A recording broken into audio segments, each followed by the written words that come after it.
Running back breakouts are pretty hard to find. Because here's the thing, it would be really easy for me to come out here and say that Bijan Robinson is going to break out. We all know what he's about to do. Me saying that is not going to help any of us find any good values in the drafts this year. So what I'm looking for in these breakout candidates is more opportunities and better quality touches in 2023. Today, I'm going to run through the running backs that will break out in 2023 fantasy football. Real quick though, guys, when it comes to the NBA, I don't know nearly as much as I do about the NFL, but I do know an easy entry when I see one. The line tonight for Jaylen Brown is 0.5 points. That makes for the easiest entry on Underdog right now. So make sure to join Underdog today by using code FFN, and they will match your first deposit up to $100. And if you're anything like me and you don't know much about the NBA, all you'll be doing is using that return from that entry to help fund your addiction to best ball drafts. That's what I'm doing. Do yourself a favor and get that entry today. So the first guy on my list right now of breakout running backs, a guy I've been talking about a lot this offseason, Mr. Damien Pierce of the Houston Texans. There are several things to like about Damien Pierce's rookie season. What he did last year was very good considering what he had to deal with. What he did last year was average 16.9 attempts per game, basically 17 attempts per game, 4.3 yards per carry behind that offensive line and that unstable of an offense as a whole. That's pretty impressive as well. 3 targets a game. He was involved in the passing game at 11.6 fantasy points per game. So what he did last year in a shortened season where he had an ankle injury that ended his season prematurely was really impressive on the Houston Texans, no less. One of the things I love about Damien Pierce right now is he's the running back 20 on Underdog. He actually dropped a spot in the last week, so people are not drafting him as much. This is such a great value. But to hammer home the point that I have with Damien Pierce, I have him currently ranked as my running back 10 this year, and there's a very good reason why, and I'm going to get into it right now. So about a week ago, I came out with a video of running backs that you must draft in 2023 drafts, and Damien Pierce was on there. In that video, I compared Damien Pierce to last year's running back 10, Dalvin Cook. Now, I'm not going to get too deep into the content of that video right now, so if you want to watch that video after this one, I'll have a link to that one in the comments below. But I want to walk through what Dalvin Cook did last year as the running back 10. So he averaged 15.5 attempts per game, so he averaged less carries a game than Damien Pierce, 4.4 yards per carry, basically the equivalent of Damien Pierce at 4.3, 3.3 targets per game, almost the same as Damien Pierce at 3, and 12.8 fantasy points per game. So there are not many differences there between last year's running back 10 and what Damien Pierce did last year as well. Really, here's the difference, and this is what makes me love Damien Pierce so much. Last year, when you look at Dalvin Cook, his offense was spectacular. This team was a pass-first offense, and it will continue to be so regardless of if Dalvin Cook is there or not. So Dalvin Cook did not have to experience carrying the workload for his offense. He was not the main piece of the offense, so the defenses were not keying in to stop him. Damien Pierce, it was the exact opposite. Damien Pierce was on an offense that was totally unbalanced last year, had an awful quarterback situation, and had no receivers at all. Now enter CJ Stroud. This quarterback is going to come in and totally change this offense for the better. He is such an immediate upgrade over Davis Mills. It's not even funny. He's way more accurate than Davis Mills is and so ready to play immediately. So this offense is going to be so much more balanced in 2023. And something that I've been really hammering home with Damien Pierce specifically this offseason, there's going to be better quality touches for Damien Pierce coming his way. Because like I said, last year in the Texans offense, every defense came in the game knowing that they had to stop Damien Pierce and the Houston Texans offense would be absolutely thwarted entirely. That's not going to be the case this year. They've got a rookie quarterback who's very pro-ready and has a good completion percentage, and they have their wide receivers ready to go, and there's more firepower on this unit now. He's also coming in fully healthy. So what you saw from Damien Pierce last year, he could absolutely go into the top 10 running backs this year, and that's what I expect him to do. So you need to make sure that you get in on the Damien Pierce breakout, especially at that price in fantasy football drafts. Moving on to my next guy on the list, it is James Cook of the Buffalo Bills. I will put something out here right now. Full disclosure, I don't really like James Cook that much. So this one feels a little bit weird to me. Why is he on the list then? Let's go through it right now. So he was active for 17 games last year. So the numbers I'm about to list right now are not going to be adjusted just yet. I just want to name off what he did in 17 games in 2022. 5.4 attempts per game, absolutely awful. 5.8 yards per carry.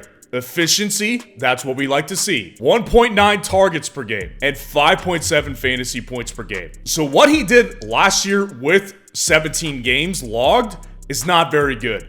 But here's what I want to do right now. I want to adjust this because I wanted to take out 3 games in 2022. Week 1, Week 4, and Week 17. Those 3 games, he played 5% of the snaps or even less. And then you factor in the Week 17 game, which was the Damar Hamlin shortened game. So when we take out those 3 games, here's what James Cook really did. 6.3 attempts per game, a little bit better, still not anything good. 5.7 yards per carry, efficiency still there. 2.2 targets per game and 6.9 fantasy points per game. So what we can take away from that right there, he's still efficient, but he still wasn't that important. So what was the important piece there in the running back position? Devin Singletary. Now exit Devin Singletary. He just signed with the Houston Texans. So Devin Singletary is no longer. But here's what Singletary did last year as the running back 1 in Buffalo. 11.1 attempts per game. He doubles James Cook on an attempts per game basis.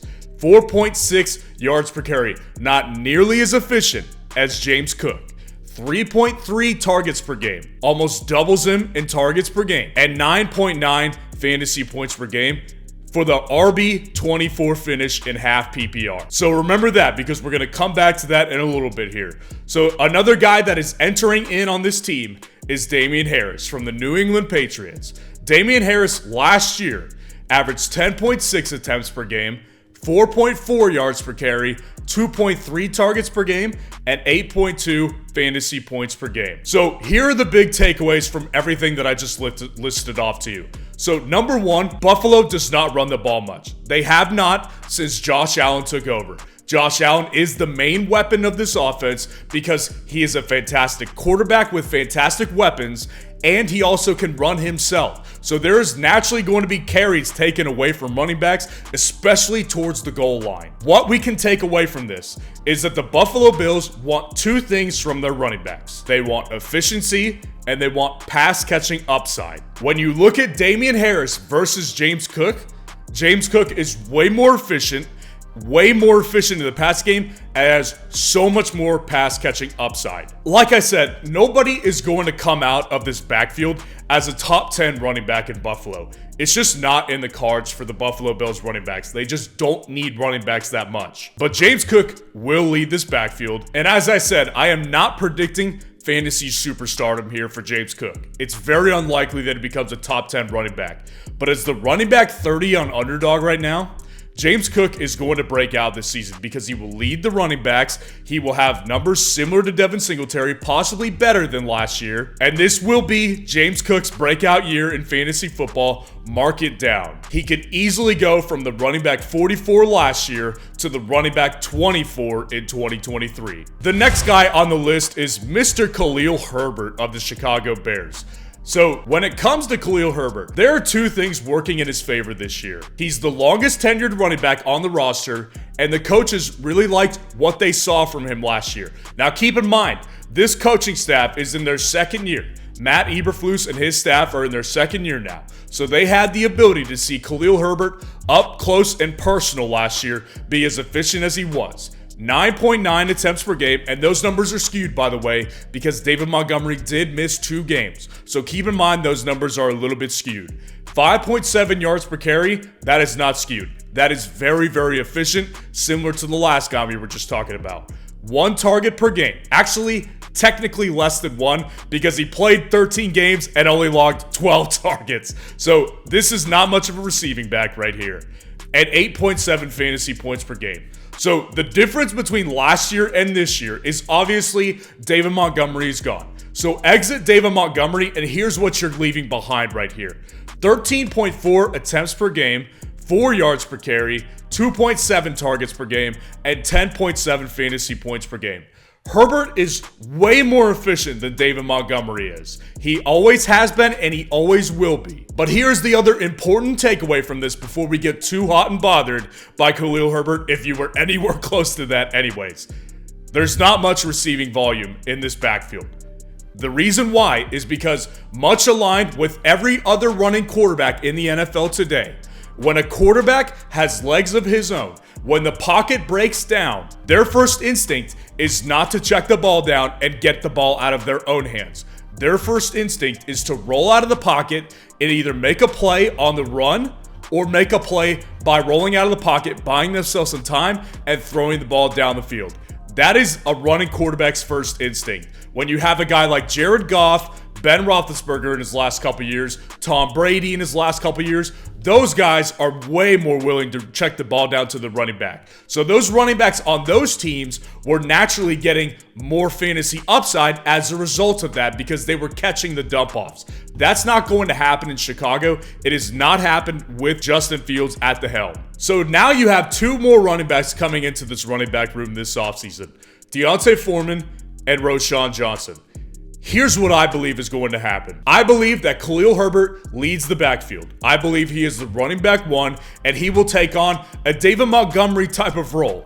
But I also will factor in that D'Onta Foreman will spell Khalil Herbert in moments. They signed him to a 1-year, $3 million contract. So I believe he will spell Khalil Herbert when he needs to be spelled. And then Roschon Johnson gets the pass catching work. Roschon Johnson displayed plenty of receiving upside in college. That's how I believe the workload is going to carry out for all of these running backs. So let's say for real quick. So when I factor in what D'Onta Foreman has done in his career, when there has not been any injuries, when he's been on a team, there's been no injuries, he usually averages 20 attempts per year. That's without any injuries. Let's assume that Khalil Herbert stays healthy for the full year, and we take away 20 carries from David Montgomery's workload last year and give those to D'Onta Foreman. Herbert will end up with roughly 208 total carries this year. And with his efficiency levels of last year, 5.7 yards per carry, that's just under 1,200 yards. Now, I want to say before I hear anything about that, I guarantee you people in the comments will be saying, no way he keeps it up. I agree with you. There's no way he keeps it up. There's almost a full guarantee that his efficiency level will drop to some extent. But here's the thing. Even if he averages 4.6 yards per carry, he'd still be looking at 950 rushing yards in 2023. This workload is going to change everything for Khalil Herbert. Last year, he was the running back 39.5 PPR. If he gets that volume and stays pretty efficient still, he could be climbing from the running back 39 all the way up to like running back 30 or 27, possibly even flirt with top 25 running back season. So he's the running back 40 on Underdog right now.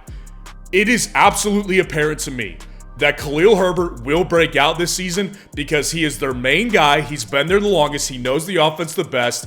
Khalil Herbert is the best running back of the bunch, and this is going to be the year that he breaks out in 2023 fantasy football and finishes at least 10 to 15 spots higher than he did in 2022. So let me know what you think of this list in the comments below and who you believe will have a breakout season. And make sure to like the video if you got value from it and subscribe to the channel if you play fantasy football. And if you were looking for the wide receiver breakouts in 2023, click on this video right here.